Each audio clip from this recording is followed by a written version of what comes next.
30របៀបគណនាប្រាក់បៀវត្សនិងឆ្នាំចូលនិវត្តន៍យើងមានតារាងប្រាក់បៀវត្សមន្ត្រីរាជការមួយដែលត្រូវបើកប្រាក់ខែ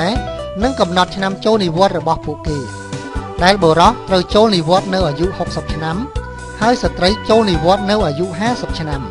ទី1សរសេររូបមន្តប្រាក់បន្ថែម 15% នៅក្នុង cell G4 គឺស្មើ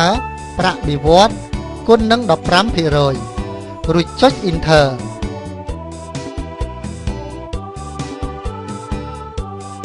ទី2សរសេររូបមន្តសរុបប្រាក់ឧបត្ថម្ភកូននៅក្នុង cell J4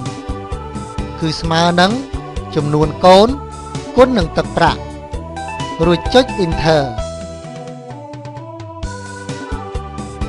ទី3សរសេររូបមន្តសរុបទាំងអស់នៅក្នុង cell L4 ស្មើសាំសរុបបៀវត្សនិងប្រាក់បន្ថែមនិងសរុបទឹកប្រាក់កូននិងគ្រួសាររួចចុច Enter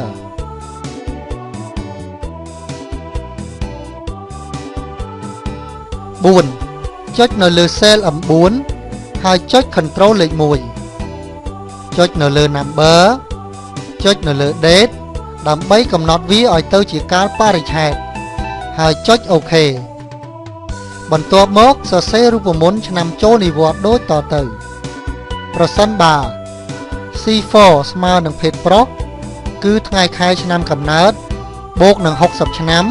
គុណនឹង 365.25 បើសិនជាស្រីវិញគឺឲ្យ D4 បូកនឹង50ឆ្នាំគុណនឹង 365.25 បិទវងកញ្ចក់រួចចុច Enter ក្រោយពីសរសេររូបមន្តហើយយើងនឹងទទួលបានលទ្ធផលដូចតារាងមួយនេះ